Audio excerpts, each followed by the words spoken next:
Ok, muito bom. Bom dia a todos. Vamos falar hoje de um tema.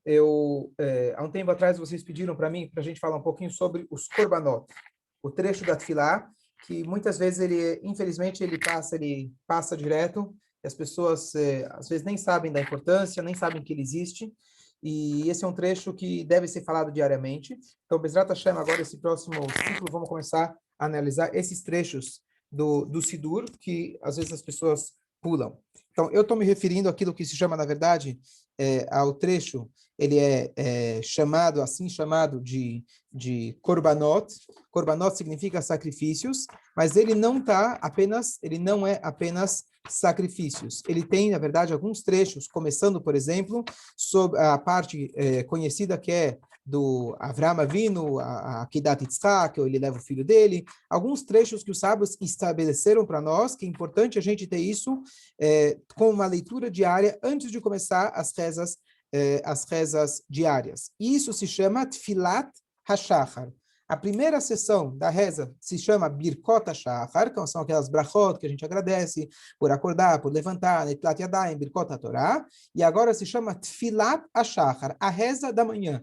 Mas, claro, a reza da manhã é grande, mas esse trecho específico se chama Tfilat HaShachar. E ela começa, então, com as palavras Hareini Mekabel, Alai Mitzvat Aseh, logo vou mostrar para vocês um Sidur, e eu hoje vou pegar um trecho desse início que eu quero estudar com vocês. Logo vou abrir o Sidur e vou mostrar para vocês. O trecho que eu quero ler com vocês hoje, ele é, na verdade, a brachá, as brachot, que o Bilam, aquele homem que logo a gente vai ler para achar da semana que vem, ele vai tentar amaldiçoar o nosso povo e ele vai dar brachot fantásticas para o nosso povo, e um trecho dessas brachot nós lemos diariamente. Então, deixa eu abrir aqui o Sidur, mostrar para vocês aonde que eu estou me referindo, rapidamente.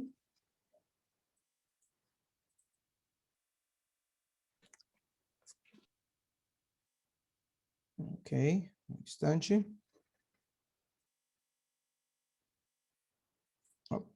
Passou. Tá aqui. Quem quiser ver, eu vou mostrar para vocês aqui o trecho do Matovo.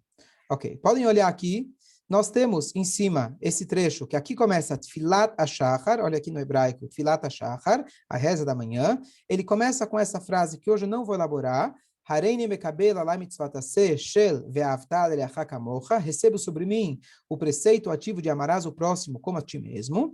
E aqui a gente começa, Matovu orlecha Yaakov, Mishkenotecha Israel. Quão agradáveis são as suas tendas, Yaakov, e as tuas moradas, Israel. E a gente vai analisar 3 versículos desse trecho. Depois, Vani perov hasdecha, avoveitecha, estachavel chalkochecha, beiratecha. E eu, com tua grande bondade, virei à tua casa e prostrarei na direção do teu templo sagrado com o teu temor. Depois, aqui no final, Vani tefilati, lecha Hashem et ratzon, Elokim berov chasdecha, aneni beemet ishecha. E eu dirijo minha reza a ti, ó Eterno, numa hora de graça, ó Hashem, com a tua grande bondade, me atende segundo a verdade da tua salvação. Vamos traduzir o que a gente está lendo aqui, vamos explicar. Então, o primeiro trecho ele diz, quão agradáveis são as suas tendas, Yaakov, e as tuas moradas, Israel. Então, vamos tentar entender o que quer dizer que as tendas nossas são agradáveis. Então, no sentido simples, o Bilam ele estava em cima de uma montanha. O Bilam ele era um feiticeiro, na verdade, um profeta. Feiticeiro não, um profeta dos povos, dos Goim. E ele foi contratado pelo rei Balak, na semana que vem vamos ler, para amaldiçoar o nosso povo. Eles perceberam que com a força eles não iriam ganhar, talvez com a palavra. E esse Bilam era conhecido que ele tinha um dom da fala, ele sabia amaldiçoar, então ele foi chamado, contratado para amaldiçoar o nosso povo. E nossos sábios dizem que tudo aquilo que ele desejava amaldiçoar, Deus transformou em brachot, nos mesmos temas. Ele desejava amaldiçoar as casas, os lares judaicos, então Hashem transformou isso numa das maiores bênçãos, que ele louvou o nosso povo pela maneira que são os nossos lares. Então, o que significa as tendas? Então, Bilam, ele estava no topo da montanha, ele estava vendo o nosso povo, e ele falou, uau, Aqui eu percebo algo peculiar do nosso povo. Eles não têm as portas e as janelas viradas uma frente a frente. Ou seja, quando eles faziam acampamento, eles organizavam as tendas de tal forma de que uma pessoa não enxergava o que acontecia na casa, dentro da casa do outro. Eles faziam as portas, as portas e as janelas, uma não diretamente à outra, virada para o outro lado, para que um não enxergasse o que acontecia dentro da casa do outro. No Talmud, isso é a origem de uma lei, que se eu tenho, por exemplo, duas pessoas que eles compartilham um pátio e no meio tem uma parede, uma pessoa, ele tem limites, se ele quiser, por exemplo, abrir uma janela naquele muro que divide os dois. Um, ele pode virar e falar para o outro, você não tem o direito de abrir, porque você vai estar me prejudicando. Qual é o prejuízo? Que você vai ficar de olho o que acontece na minha casa. Alguém olhar o que dá dentro da tua casa é um prejuízo, é uma flecha, é algo negativo. Então aqui, essa é a explicação simples desse trecho. O que tem a ver isso com a reza? Então, no sentido simples, isso é apenas uma brachá para o povo de Israel. Isso mostra para a gente o conceito de recato. O conceito da gente, por exemplo, hoje seria isso, as nossas casas já são divididas com muros, etc. Mas é a ideia da gente não tentar olhar na vida do outro. Eu não preciso postar na internet as minhas fotos particulares. Eu não preciso fazer questão de ficar olhando o que acontece na vida dos outros. Isso é o espírito contrário do judaísmo. A gente tem que focar dentro de casa e não para fora de casa. Só concluir esse primeiro conceito com uma história interessante. O Rebbe anterior, quando ele era pequeno, Rabbi Yosef Yitzhak, ele morava em Lubavitch, na cidade pequenininha na Rússia, e uma vez ele estava sentado na classe com o professor dele, e ele estava olhando para fora na janela. E o professor, ele exigia bastante dos alunos, e o professor, que se chamava Rashbaz, Rav Shmuel Betzalel, ele falou, é melhor você estar fora e olhar para dentro do que você estar dentro e olhar para fora. Ou seja, seria melhor você tivesse do lado de fora da classe, interessado no que está acontecendo dentro da classe, do que você estar dentro e olhar para fora. E justo agora, durante a minha viagem, eu achei um livro que conta como que era Lubavitch, mostra as fotos atuais de Lubavitch. É um lugarzinho de talvez 3, 4 quarteirões, e lá, hoje, lá já mais antigamente, você tem mato e vacas. E aí tirou uma foto e o comentário embaixo. É melhor estar dentro, é melhor estar fora e olhar para dentro, o que está dentro olhar para fora. E o que será que já tinha para olhar para fora lá em Lubavitch? Não tinha quase nada para olhar. O que você já podia olhar pela janela? Que atrações você tinha nessa cidade? Mas a ideia é que o judaísmo ensina que a gente tem que sempre olhar. Bom dia, Yosef. Então, a ideia é que a gente sempre tem que olhar para dentro. Esse não é o tema que eu quero elaborar, apesar de que isso é um tema que a gente pode elaborar bastante, mas aqui já é uma dica também para a nossa reza, que a gente precisa se concentrar. Se eu quero conseguir me concentrar na reza, a primeira coisa que eu tenho que fazer é olhar para dentro da minha casa, olhar para dentro de mim e não olhar para fora. Tem uma história famosa que uma vez alguém chegou numa Guide Mesrit, e ele reclamou que durante a reza ele tinha muitos pensamentos estranhos. Uma coisa que comigo nunca aconteceu, mas é uma coisa que talvez para algumas pessoas acaba acontecendo. E ele falou que ele não conseguia se concentrar na reza. Bom, e ele falou para ele viajar para tal e tal cidade. Ele foi até a tal cidade e se hospedou na casa do aluno do Rebbe dele. Ele ficou naquela casa e de repente ele viu que a casa tinha um pé direito alto e lá em cima, perto do teto, tinha uma janela. E aí ele ficou curioso, ele falou, tem uma janela? Estou curioso para saber o que dá para ver daquela janela. Então ele subiu em cima da cama para ver se ele alcançava. Não dava. Ele pegou uma cadeira, colocou em cima da cama. Ainda ele não alcançava. Aí ele pegou uma lista telefônica, 3 travesseiros, uma escada, uma cadeira em cima, equilibrou, quase caindo, ele conseguiu enxergar o que tinha na janela do lado de fora. Na hora que ele olhou, ele desceu correndo, assustado, ele foi correndo e disse para o dono da casa. E ele falou o seguinte: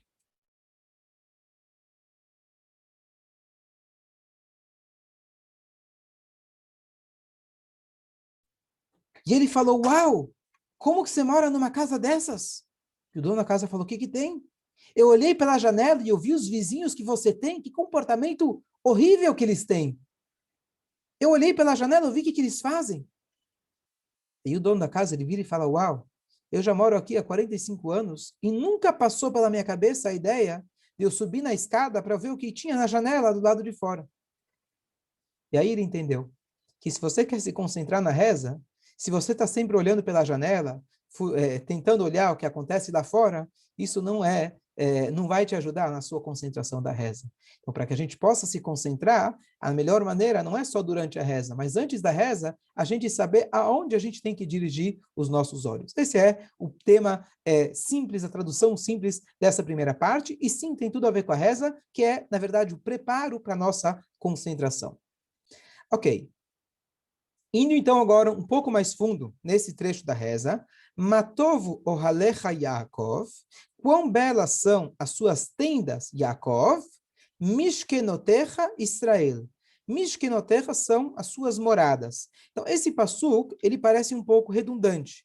É uma maneira bonita da gente ler. Então olha, quão agradáveis são as suas tendas, Yaakov, e suas moradas, Israel. Yaakov e Israel são as mesmas pessoas. Tenda e morada parece ser a mesma coisa. Então, o que o Passuco está falando para a gente? Olha, suas tendas são legais e suas casas são legais. O que é essa repetição? Então, nossos sábios dizem para a gente que se referem a dois tipos de tendas. Além do sentido literal, que eram as cabanas onde eles moravam no deserto, tendas se referem às sinagogas, aos templos, na verdade. Ao primeiro templo, ao segundo templo. Que isso também já foi enxergado pelo Bilam. Ele estava falando o que queria ter no futuro. Eles iriam ter os Beit HaMikdash. Depois, moradas. Aqui a morada Mishkan.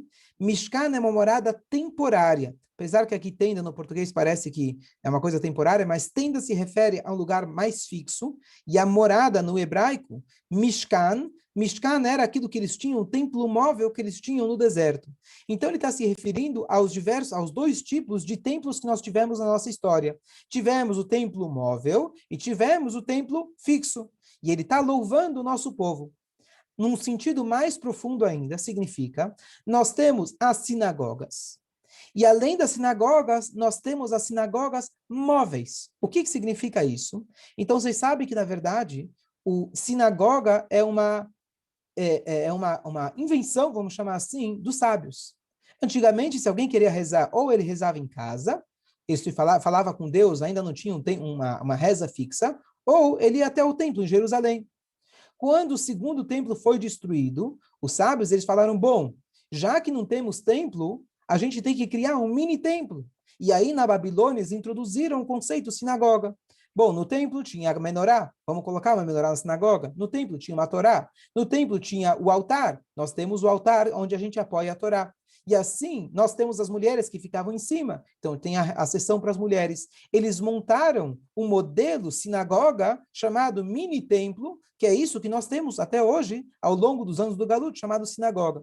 Então, nós temos os templos fixos e nós temos os templos, entre aspas, temporários, que são as sinagogas. Mais ainda, os templos fixos significam as casas de estudo ou os estudiosos, e os temporários significa aqueles que transmitem a Torá para os templos móveis. O que é o templo móvel? É você conseguir transmitir a Torá para o mundo onde você está. Simbolizando aquelas pessoas que trabalham, as pessoas que pegam os conceitos da Torá, pegam as leis da Torá e aplicam no seu dia a dia. O que eu quero dizer com todas essas explicações? Vou resumir novamente. Se refere aos dois tipos de templos, fixos e temporários. Se refere ao templo de maneira geral e às sinagogas. Se refere às casas de estudo e se refere também àqueles que levam o estudo consigo para fora dos templos, que esses seriam os templos temporários. O que significa tudo isso? Isso significa que agora que a gente vai começar a rezar, nós precisamos ter em conjunto todos os tipos de pessoas e todas as épocas. Nós temos, na verdade, Yaakov e Israel. Um deles simboliza a pessoa que estuda e outro simboliza aquela pessoa que pratica. Na hora que a gente vai rezar, a gente está agradecendo a Hashem pelo fato que temos sinagogas, pelo fato que tivemos templos, temos um lugar aonde a gente pode se comunicar melhor com Hashem. E aqui vou fazer um parênteses. As pessoas perguntam, eu acabei de voltar de viagem, e as pessoas perguntam qual que é a ideia da gente visitar um túmulo de um tzadik. Então, a ideia, na verdade, estava justo estudando a caminho, no avião, antes de chegar lá, que essa ideia, na verdade, é a ideia de você pegar um local do mundo, geográfico, onde esse local já bastante gente rezou. Esse local ele já foi santificado. Nós tivemos o Beit HaMikdash. Por que alguém reza no Kotel, que está atrás de mim? O Kotel é um lugar que ele já está extremamente santificado, o canal dele é direto. Por que alguém busca uma sinagoga? Porque esse lugar nós temos um canal mais direto. Assim também, você estar ao lado de um túmulo de um tzadik. Então, o primeiro trecho dessa reza, nós estamos agradecendo por termos um local aonde a gente tem uma comunicação mais fácil com Hashem. Esse eu falei algumas explicações, mas esse é o tema que ele vai funcionar como, na verdade, um pensamento único aos próximos desses 3 versículos, que ele vai unir para a gente 3 conceitos. Então, o primeiro conceito é o local aonde estamos. Por que eu fiz questão de explicar essa questão do lugar? No segundo versículo, a gente vai ver uma coisa que vai falar sobre o tempo. Existe um conceito que existem horários para a gente rezar. De manhã, de tarde, à noite, o prazo mínimo da reza, quando amanhece, o prazo máximo do Shema, da terceira hora do dia, o prazo máximo da reza da manhã, o prazo máximo da reza da tarde. Existe um horário. Mais especificamente, se alguém não está na sinagoga por qualquer motivo, ele não está na sinagoga, a pessoa tem que tentar rezar no mesmo horário que a sinagoga que ele frequenta reza. Porque apesar de você não ter o local sagrado, que é a sinagoga, você tem o horário sagrado. Existe o conceito que nós temos a facilidade de rezar em determinados horários. Existe um horário que ele é mais propício.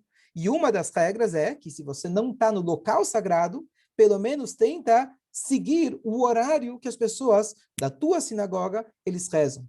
Então, esse é o segundo conceito que a gente vai ver aqui, que a gente fala, Vani berov chazdecha, e eu, com a sua, vamos ler aqui, e eu, com a tua grande bondade, virei à tua casa, me prostrarei na direção do teu templo sagrado, com o teu temor.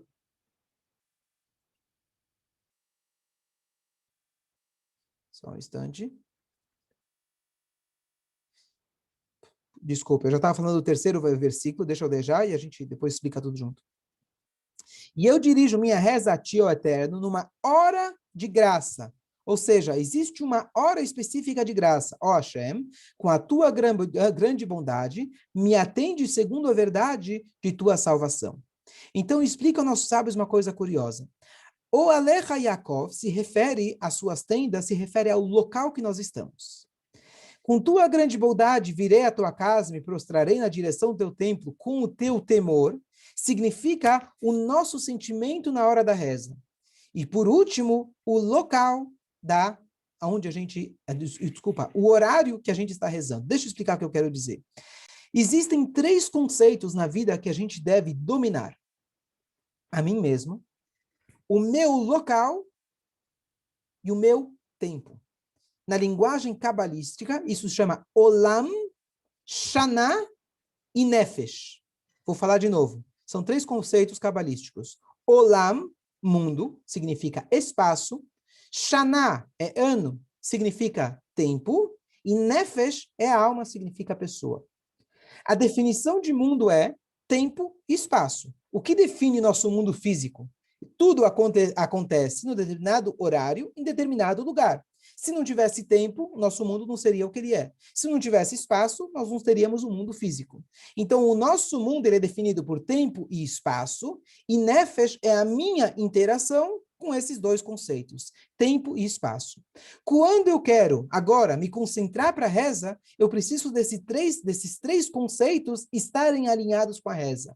Eu preciso estar no espaço correto, se for melhor na sinagoga, mas se não, pelo menos em casa, no local que esteja adequado para eu poder rezar, não seja perto do banheiro, não seja um lugar que tenha barulho, seja um lugar que ele vai me ajudar para eu poder me concentrar. Eu preciso ter o horário adequado. O horário adequado significa, como a gente falou, tem horários das rezas, ou que eu acompanhe o horário da reza na sinagoga, e eu tenho que estar no momento de espírito adequado. Está escrito que se a pessoa está atordoada, ela não deve rezar. Se ela está com muitos pensamentos, para, relaxa, se concentra para poder rezar. A pessoa que não tem a cabeça, a concentração, não adianta. Ele precisa estar concentrado para poder rezar. Se uma pessoa realmente está muito preocupada, está escrito, está isento da reza. Não é uma desculpa para a gente usar, mas para a gente entender o quão importante a gente conseguir tirar as coisas da cabeça. Isso é, na verdade, o preparo para a nossa reza. Então, o que é esse filota shachar? A gente está falando para nós mesmos. Eu preciso preparar o meu mishkan, o meu local. Eu preciso preparar ir à terra, o meu temor, ou seja, a minha pessoa, e eu preciso etratson, eu preciso um momento adequado. Então, por isso, esse trecho, um dos motivos que ele foi aqui fixado como preparo para a reza, que nesses três conceitos, acho que vale a pena a gente lembrar disso, três conceitos quando eu vou começar a rezar para Hashem. E eu tenho que me perguntar, fazer essas três perguntas. Será que eu estou no local adequado? Será que talvez tem gente conversando do meu lado, na sinagoga, que seja? Espero que não. Mas talvez eu preciso mudar para um outro lugar? Será que eu estou no horário adequado? E por último, será que eu estou no estado de espírito emocional pronto para poder rezar? Essas são as três perguntas que eu devo fazer. Vou agora passar essas três perguntas para um nível um pouco mais profundo. O nosso objetivo na nossa vida é a gente conseguir conquistar essas três áreas da nossa vida. A gente deve conseguir conquistar, primeiro, nós mesmos, a gente se transformar. Se a gente se transforma, a gente se aperfeiçoa, se a gente se melhora, a gente tem que mudar dois conceitos, duas áreas da nossa vida. O nosso ambiente, o nosso convívio, aonde eu estou, começando no mineral, ou seja, a mesa que eu estou rezando, ela está se transformando. O quarto, ele está adquirindo, ele está absorvendo as palavras bonitas que eu estou falando. O computador agora que eu estou usando, ele está sendo transformado, porque ele está sendo usado para a Torá. Eu, além disso, tenho que transformar também o meu tempo. Cada momento da minha vida que eu transformo, eu uso ele para servir a Deus, aquele horário está sendo santificado. Talvez isso seja uma novidade para vocês. Não é só que eu transformo o meu ambiente, eu estou transformando o dia de hoje, o tempo de hoje. Como eu sei isso? Hashem escolheu de todas as mitzvot, a primeira mitzvah que Hashem comunicou para Moshe Rabbeinu, para passar para o nosso povo, de maneira oficial, que agora vocês são o meu povo, e agora vocês têm uma regra, uma lei, a mitzvah era a lei da lua nova, a lei do Rosh Chodesh. E Hashem mostrou para Moshe Rabbeinu a lua nova, falou, a Chodesh Azel Lachem. Esse é o mês para vocês. E aí tem aquela regra do Rosh Chodesh, que antigamente eles viam a lua nova e decretavam qual é o dia do mês. Ou seja, o critério para a gente saber quando começa o mês judaico, quando termina, quantos dias ele tem. Isso é uma mitzvah da Torá. Você vai parar e pensar, Hashem, o povo está escravizado há 210 anos. Você não tem nada mais interessante, nada mais importante para falar para eles? Talvez o tefilim, talvez o kasher, talvez o shabat. Leis mais importantes, essa questão do mês, do técnica, quando começa o mês. Tá bom, você tem que saber quando que é o dia, quando começa, mas por que é essa mitzvah? E a explicação é que Hashem estava introduzindo para eles o conceito que nós temos a mitzvah de lekadesh, de santificar o horário, o tempo. O tempo da nossa vida ele é transformado conforme eu invisto esse tempo de maneira produtiva. E esse é o primeiro conceito que Hashem passou para eles. Depois vieram mitzvot ligados com espaço, mitzvot ligadas com a transformação íntima, com mudar seu interior, amor ao próximo, amor a Deus, e assim por diante, sem problema. Então, a ideia é que a gente tem que transformar, e é isso sim, a gente tem que estar concentrado na minha reza. Eu vou rezar para Deus. O que eu quero que Hashem faça? O que eu quero? Claro que eu vou pedir para Ele, mas a ideia da reza é uma aproximação. O que eu preciso transformar na minha reza? A mim, o meu convívio, o meu espaço físico, o meu espaço social e também o meu tempo. Literalmente, cada segundo que passa, eu preciso investir e automaticamente esse tempo, aquele que não volta, aquilo que nunca volta, a gente tem que transformar o horário, a hora que seja um horário sagrado. Por isso a gente fala nas festividades judaicas, a gente fala Mekadesh Israel, Mekadesh Israel ve'hazmanim. Deus, ele abençoa o povo de Israel, ve'hazman, e o tempo. É traduzido como festividades, mas zman é tempo. O povo de Israel tem o poder de transformar aquele momento. Dá um exemplo para vocês, olha que coisa interessante. Isso aqui é uma coisa super interessante. Quando é Pesach? Pesach é no 15º dia do mês de Nissan. Mas quem define que dia começa Nissan? Dependia de ter 2 judeus que observaram a lua nova, e eles vieram e contaram para o tribunal, e o tribunal falou, hoje é Rosh Chodesh. Se eles chegassem no dia seguinte, o Pesach seria no dia seguinte. Todas as festividades judaicas, o Yom Kippur, que dia é Yom Kippur? Dependia de 2 judeus chegarem e falarem uma coisa. Ou seja, que todas as festas judaicas dependiam do quê? Da nossa decisão. Nós é quem abençoamos. Deus, ele deu para a gente um presente, uma dádiva chamada tempo. Não só a dádiva que eu posso aproveitar a minha vida, que eu posso usufruir a minha vida. Ele deu para a gente a máquina do tempo nas nossas mãos. Somos nós, judeus, que definimos quando começa o mês. Por isso essa mitzvah é tão importante. Significa, apesar que hoje tecnicamente não temos essa mitzvah, nós hoje podemos dominar o nosso tempo. Nós podemos preencher esse tempo. E nós somos donos do nosso tempo. A Hashem, ele deu para a gente o tempo como um presente que você faz com ele o que você bem quer. E você tem a chance de transformar esse tempo. Então essa, na verdade, é a introdução que eu queria passar para vocês hoje. Tem mais explicações mais profundas, o tempo hoje é curto, mas essa é a primeira ideia que eu queria para a gente entender o que são essas tefilot shachar, o que são esses korbanot. A ideia é da gente se concentrar no momento da nossa reza, a gente entender, agradecer a Hashem que eu tenho uma sinagoga, agradecer que eu tenho um momento específico para rezar, e eu preciso investir as minhas emoções dentro dessa reza. Num sentido mais amplo, que eu tenho que conseguir, através da minha reza e meu aperfeiçoamento, mudar o meu convívio físico, meu espaço geográfico, meu espaço social, mudar meu espaço emocional, o meu interior, e mudar também algo que não se fala muito, talvez, no mundo aí fora, mas é transformar o meu tempo. O tempo é uma dádiva que a Hashem deu para a gente, e esse tempo, ele não volta, o dia de hoje vai ser um dia melhor. E essa primeira é a proposta da nossa reza, a gente transformar essas 3 áreas da nossa vida.